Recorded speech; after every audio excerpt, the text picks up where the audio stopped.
함께 읽은 이 본문의 말씀은 한나의 찬양, 한나의 기도라는 타이틀이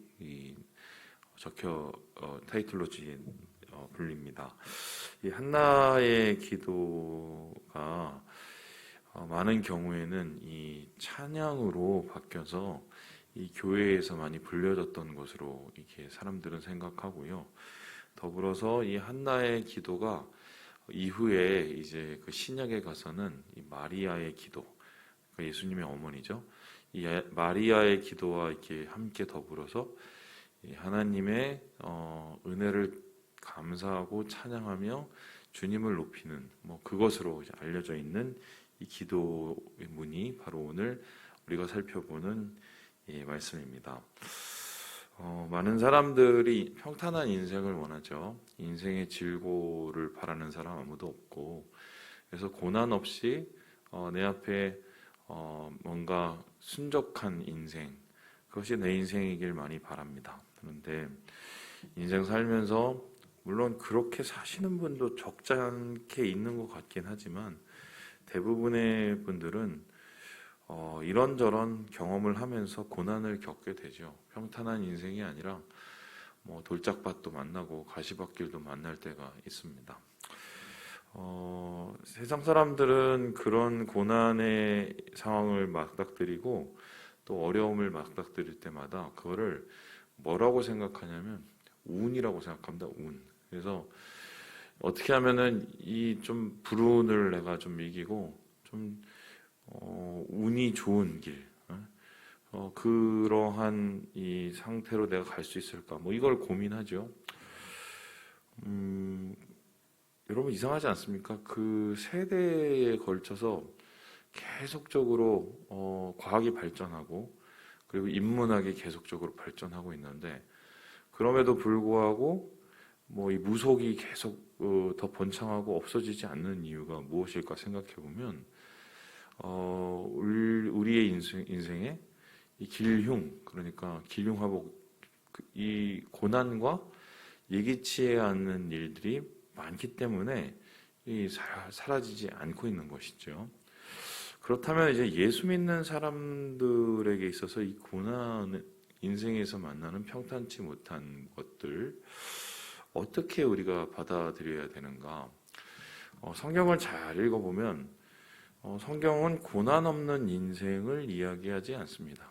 그리고 심지어는 하나님 잘 믿고 예수님 잘 따르는 사람들조차도 고난을 받게 되는 경우, 그러니까 대표적인 예가 욥이죠. 욥은 잘못한 게 하나도 없고 우리의 눈으로 봤을 때는 다른 사람들에 비해서 굉장히 잘 살아가는 사람이었음에도 불구하고 어떻게 됩니까? 말할 수 없는 고난을 당하게 되죠. 그래서 성경에서 말하는 고난은 우리에게 언제든지 닥쳐올 수 있는 일이라고 이야기를 합니다. 그렇다면 왜 우리가 예수를 믿는 것일까 고민하게 되는데 예수 믿는 사람에게 고난은 닥쳐올 수 있는 일이긴 하지만 그 고난이 우리에게 주는 유익이 있다고 이야기를 해요. 그러니까 단순히 재수가 없고 운이 없어서 고난을 당하는 게 아니라 아니면 내가 잘못을 누구보다 더 많이 해서 고난을 당하는 게 아니라 나에게 닥쳐온 그 고난을 우리가 잘 이겨내고 잘 해석해낼 때 하나님께서 주시는 은혜 그리고 하나님께서 주시는 복을 얻을 수 있다고 이야기를 하고 있습니다. 그 대표적인 예가 오늘 말씀에 나오는 한나라는 사람이죠. 이 한나라는 사람을 한번 우리가 살펴보면 이 사람은 다른 사람들에 비해서 잘못한 부분 그리고 그가 특별히 못된 부분이 없어 보여요. 최소한 분인나처럼 사람을 괴롭히거나 또 사람에 대해서 해코지하는 사람은 아니었단 말입니다.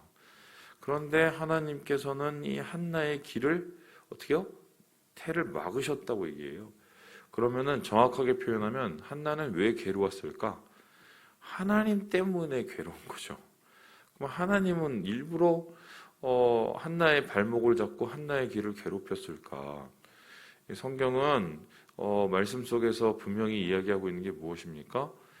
한나의 태가 다치고 그것으로 인해서 고난받는 것은 하나님의 분명한 개입이 있었으나 그 고난이 끝나갔을 때, 그 고난을 잘 이겨냈을 때 한나는 이전에 알지 못하던 것을 알게 되고, 이전에 깨닫지 못하던 것을 깨닫게 되고, 이전에 누리지 못하던 것을 누리게 되었다는 것이죠. 그게 바로 고난을 이기는 복, 고난이 우리에게 주는 은혜인데, 한나는 오늘 그러한 은혜를 이 기도, 이 찬양을 통해서 세 가지 정도로 우리에게 전하고 있어요.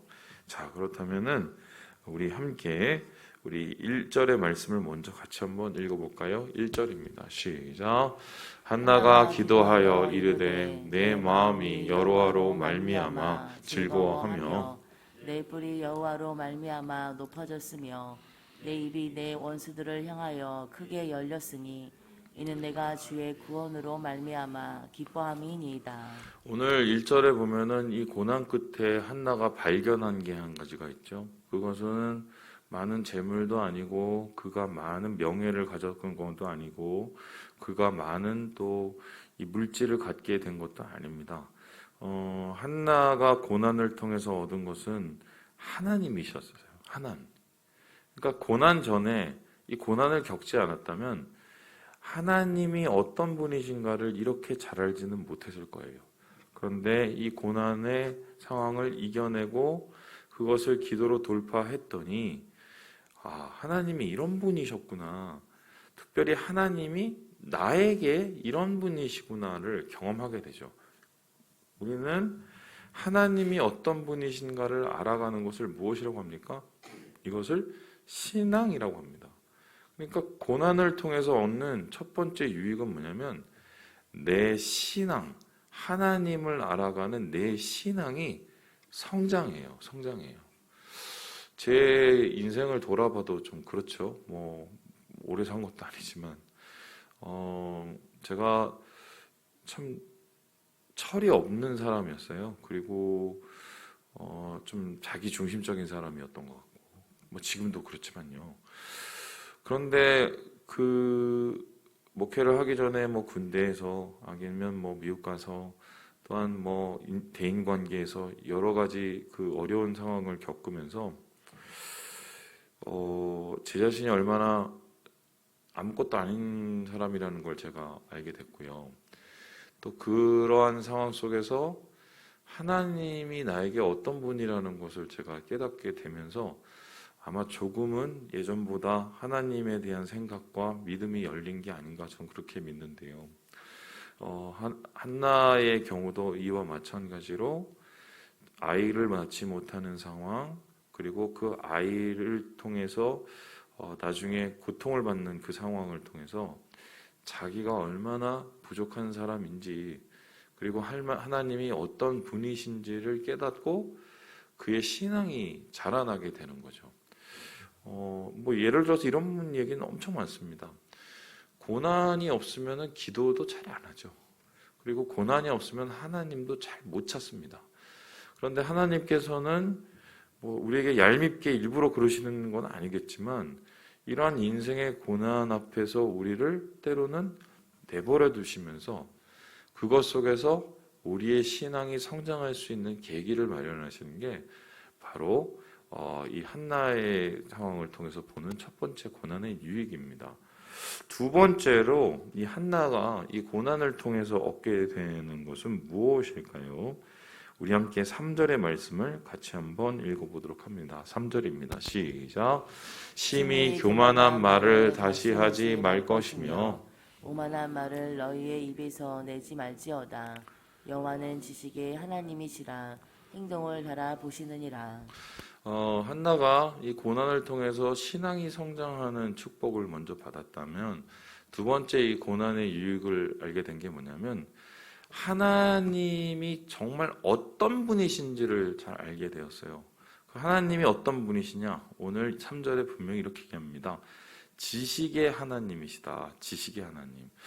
지식의 하나님 하면은 하나님이 굉장히 뭐 박학다식하고 똑똑하고 하나님이 무한한 뭐 이런 능력을 가지신 분인가? 뭐 이렇게 느껴지겠지만 이 말의 이 정확한 원어적 이 해석은 뭐냐면 하나님은 모든 것을 아시는 분이라는 거예요. 하나님은 모든 것을 아시는 분이다. 이게 왜 중요합니까? 이 세상을 살아가다 보면은 우리가 거짓말도 하고 우리가 죄도 짓고 또 우리가 때로는 못된 짓도 합니다. 세상 사람들은 그 못된 짓하고 거짓말하고 뭐 죄도 짓고 이게 다른 사람들에게 안 밝혀지거나 안 드러나면 어떻게 해요? 그거를 아무 일 없는 다행으로 생각해요. 다행으로. 뭐 대표적인 예가 이런 거죠. 저희 그 주차장에 제가 차를 세워놨는데 얼마 전에 그 누가 뒤를 박아놨어요. 긁어놨어요. 그래서 승질이 막 자동 나왔고 제가 이거를 내가 꼭 잡아야겠다.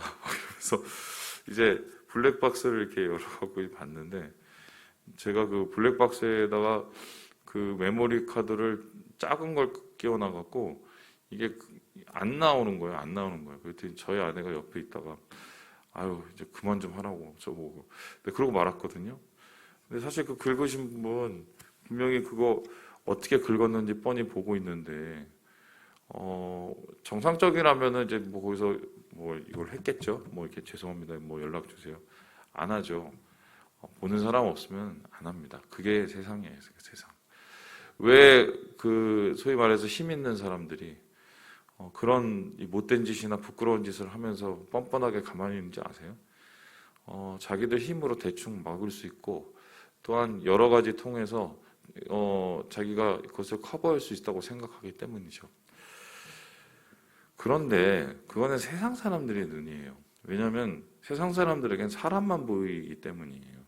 근데 예수 믿는 사람들에게 세상은 사람이 전부가 아닌 세상이죠. 누가 가장 최고인 세상입니까? 하나님이 최고인 세상이에요. 하나님이 모든 것을 아시는 분이라는 걸 우리는 믿습니다. 그러니까 우리가 죄를 져도 회개를 하고 우리가 또 때로는 뭐 못된 말을 해도 다시 고쳐먹는 게 마음을 하나님이 우리의 마음을 아시는 분이시기 때문이죠. 그것을 가리켜서 우리의 마음을 어떻게 해요? 저울을 달아보시는 거잖아요. 내 마음에 무엇이 있는지 내 중심에 무엇이 있는지 하나님은 그것을 다 꿰뚫어 보시는 분인데 이 다윗이라는 사람이 소위 말해서 잘 나가다가 나중에 영적으로 둔감해져서 엉망진창이 되고 죄 짓고 사람 죽이고 그때 나단이라는 선지자를 통해서 그의 죄가 고발되었을 때 그가 회개하지 않습니까?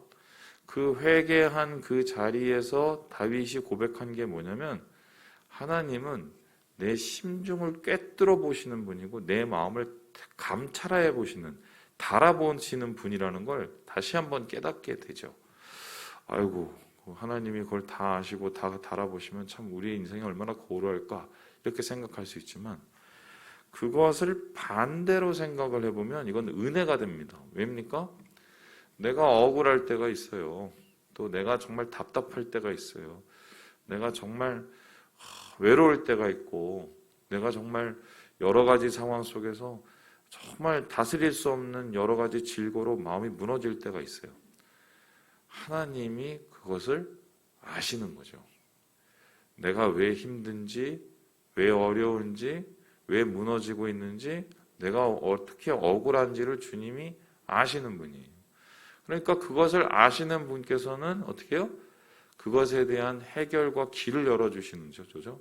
그래서 한나는 비로소 야, 내가 그렇게 그때 정말 통곡해서 말도 못하는 그 울음의 기도, 내 신음의 기도를 하나님이 아셨고 그 아실 뿐만 아니라 그것을 들으셨구나. 그것을 한나가 깨닫게 되고 그것을 통해서 하나님을 찬양하는 일이 일어나게 되죠. 그래서 한나는 신앙의 성장이 이루어졌으며 진짜 하나님이 나를 아신다는 것을 깨닫게 된 것입니다. 이 세 번째로 한나가 이러한 고난을 통해서 겪게 된 가장 중요한 깨달음이 있는데요. 우리 함께 7절의 말씀을 같이 한번 읽어보도록 하겠습니다. 7절입니다. 시작. 여호와는 가난하게도 하시고 부하게도 하시며 낮추기도 하시고 높이기도 하시는도다. 세 번째로 이 마지막으로 이 한나가 경험하게 된 이 고난을 통한 유익은 뭐냐면 하나님이 주관자라는 것을 알게 됐어요. 고난을 통해서 내 신앙이 성장할 뿐만 아니라 하나님이 나의 모든 걸 아시는 분이라는 걸 깨달았고, 그런 하나님이 이 세상을 움직이고 이 우주를 움직이고 뿐만 아니라 우리의 인생 모두를 다스리는 주인이라는 것을 깨닫게 됩니다. 그래서 사람들은 마치 자기가 잘하고 자기가 열심히 하고 자기가 힘이 있고 자기가 뭐 어떤 것을 이루었기 때문에 세상의 모든 것을 누린다고 생각했지만 그 모든 인간의 공든탑이 하루아침에 무너질 수 있다는 것을 알죠.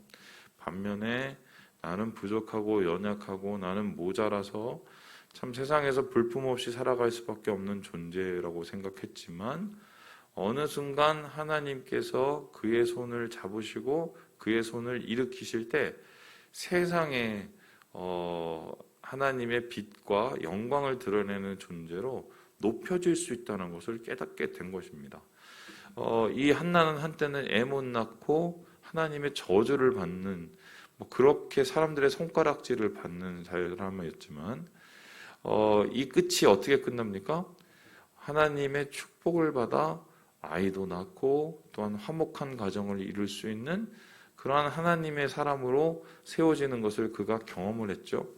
역전이죠, 역전. 그래서 한나의 기도의 가장 핵심은 뭐냐면 내 인생 내가 주인이 아니라는 거예요. 이 세상의 주인은 바로 하나님이시라는 겁니다. 그러니까 우리가 왜 인생을 살면서 하나님을 섬기고 하나님을 의지하고 하나님을 신뢰하고 하나님께 순종하는 것이 중요한 것인가? 세상을 다스리시는 분, 모든 것이 하나님의 손 위에 있다는 것을 성경이 말하고 있기 때문입니다. 젊고 철이 없을 때는 자기가 뭘 할 수 있다고 항상 생각을 하죠. 이렇게 하면 저렇게 되고, 정말 근데 해보면 또 그렇게 되는 것도 있고요. 그런데 인생에서 몇 번의 실패와 어려움을 경험하고 무엇보다도 자기가 얼마나 나약한 존재인지를 깨닫게 되고 나서 그때 믿는 사람들은 비로소 내가 하나님을 의지하고 하나님을 신뢰하는 것이 얼마나 중요한지를 그때야 깨닫게 되죠. 바로 그것이 온전한 믿음으로 나아가는 모습인데 하나는 그의 인생 속에서 그것을 경험하고 하나님을 찬양하게 되는 계기가 됩니다. 자, 그렇다면 하나님은 어떤 분을 높이시고 어떤 사람을 낮출까요? 이에 대해서 10절에 이렇게 결론을 내리고 있어요. 우리 같이 10절을 읽고 마무리해 보도록 하겠습니다. 시작. 여호와를 대적하는 자는 산산이 깨어질 것이라 하늘에서 우레로 그들을 치시리로다. 여호와께서 땅 끝까지 심판을 내리시고 자기 왕에게 힘을 주시며 자기의 기름 부음을 받은 자의 뿔을 높이시리로다 하니라. 하나님 대적하는 사람, 자기 교만한 맛으로 사는 사람들을 주님께서는 언젠가는 끌어내리시고 무너뜨리신다라고 말합니다. 반대로 하나님의 사람, 하나님을 의지해서 하나님의 힘을 붙잡는 사람, 그리고 하나님의 기름 부으심을 사모하는 그 자를 하나님께서는 기억하여서 높여주신다고 말합니다. 근데 여기서 참 흥미로운 것이 10절의 후반부를 보세요. 자기 왕에게 힘을 주시며 자기의 기름 부음 받은 자의 뿔을 높이시리로다. 이걸 보면 마치 다윗이 나중에 이제 왕이 되잖아요. 다윗이 왕이 될 때 그 다윗의 왕에게 하는 말처럼 이렇게 느껴집니다. 오늘 대통령 그 취임식이죠. 그러니까 마치 이 취임식 때 축사라고 그러네요. 뭐 그런 것과 같은 이야기를 하고 있어요. 근데 이때만 해도 이 찬양을 부를 때만 해도 왕이 없었단 말이에요. 이스라엘에. 이건 그러면 예언적인 성격의 시인데 결론적으로 이 시가 얼마나 흥미롭게 되냐면 나중에 한나 이후의 이스라엘의 역사가 지금 10절의 말씀 그대로 됩니다. 어떻게 해요? 사울을 세우셨지만 사울이 여호와의 사람들을 죽이고 그리고 대적했을 때 그를 끌어내셨어요. 다윗은 참 연약하고 맨날 쫓기는 자였지만 하나님께서 그에게 힘을 주시고 그를 어떻게 해요? 높여주셨죠. 진토에서. 그리고 그 다윗의 후손도 마찬가지입니다. 가장 힘이 있다고 생각하는 사람들 언젠가는 그의 인생에 하나님이 무너뜨리시는 아합과 같은 최후를 맞이했고요. 반대로 힘이 없고 연약했던 히스기야나 요시야 같은 왕들을 하나님께서는 들어 쓰셔서 그를 통해서 하나님의 구원의 뿔을 높여게 하시죠. 우리의 인생도 아마 이것을 진작에 깨달았다면 우리의 모습이 지금보단 좀 낫지 않았을까 싶죠. 의지하는 자, 하나님이 내 삶의 주인인 자를 신뢰하는 자를 하나님이 절대로 버리시지 않으시고 높여주신다. 말씀을 마칩니다. 우리 사랑하는 여러분, 주님을 아는 것이 신앙입니다. 주님이 나를 다 아신다는 것을 깨닫는 것이 내 신앙이고요. 그리고 주님이 언젠가는 주를 찾는 자를 높이신다는 것이 우리의 신앙의 결론입니다. 이것을 기억하시고 오늘 하루 주님의 은혜 가운데 주의 사랑을 이루어 가시는 우리 모든 형제 자매들 되시길 주님의 이름으로 축원합니다.